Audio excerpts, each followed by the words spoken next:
self-censor and self-edit really quickly, and I'm so nice to be able to just get up on stage and drop an F-bomb.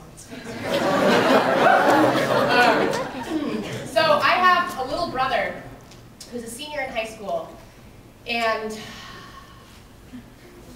he is a kick in the pants.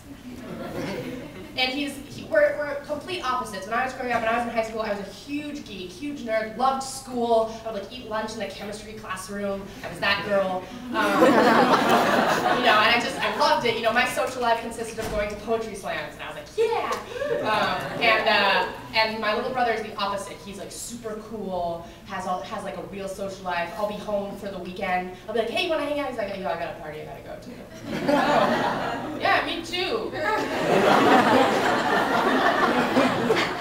You know, so he's super, super cool, and he's a varsity athlete, and he's just like, you know, too cool for school.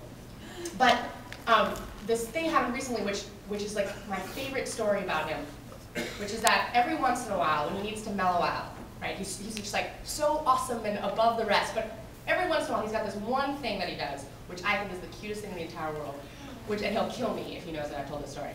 He has one of those old Game Boys, not the new cool cool Game Boys, like the old ones that were like different colors, like the blue one or whatever, yeah. And he only has one game left. He's like giving them all away. He grew out of all of them, but he's got one game left. And it's the original red Pokemon. So, he doesn't want people to know this, but every once in a while when he just like needs to like take a chill day, he'll play his original red Pokemon. So I was home for winter break, and I needed to get some work done, so I was sitting on the couch with my laptop working. And it's like noon on a Saturday, he like rolls out of bed, he's like shirtless in his track pants, all cool, comes out of his bedroom, like collapses onto the couch with his Game Boy, and just needs to like mellow out. We don't speak to each other. I'm sitting quietly working, he's playing on his Game Boy. And then all of a sudden, out of nowhere, to himself, not really saying anything to me, but to himself, he just goes, these motherfucking Zubats. And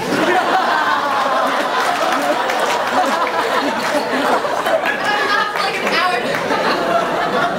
I thought this was like the funniest thing ever. And he was like, what? And so then we've been on tour for a week and a half, and I was missing him. I was thinking about it, and I told the story to someone. And so then I posted on his Facebook wall, oh, these motherfucking Zubats. And I thought for sure he would know that I was, you know, poking fun at him, but his response to me was just, yo, you don't even know about them.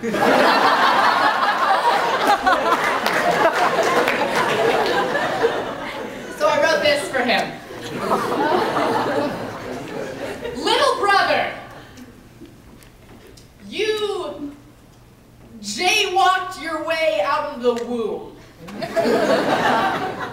I would recognize you anywhere, from the hiccup in your swagger. Tell me, where in the world did you find all that thunder? There have never been any seatbelts on your side of the car. You have always known the better magic tricks. You told me once that I was just the first draft, and I'm inclined to believe you, but you came with a lot more pieces to assemble, and Mom and Dad, they never got the manual. Your compass always points north. But it's a bit of a crapshoot as to whether or not you'll ever really walk in that direction. And I like that. It keeps people on their toes. On the merry-go-round of your life, the carousel ponies are all narwhals. Their horns point straight up. The day they build you a constellation, it will be the entire F-train spread across the Milky Way. You will be a satellite who dips in and out of every single car the instant the train comes to a stop, pissing off everybody on the subway platform and kicking up stardust in your wake.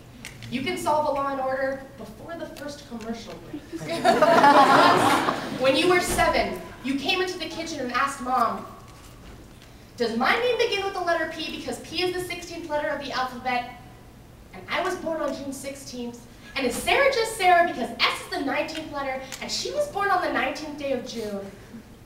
And when Mom said no, you nodded your head and left the kitchen mumbling to yourself, okay, just salt and pepper then. You are my favorite stick of dynamite. You are the opposite of a rubber band. There are so many things I would tell you if I thought that you would listen, and so many more you tell me if you believed that I would understand. I hope you know you were never meant to wear this shadow. In fact, I'm the one who always steals your shoes, but is that my sweatshirt you're wearing? It's okay. You can keep it. I won't tell your secret. In fact, it really does look better on you.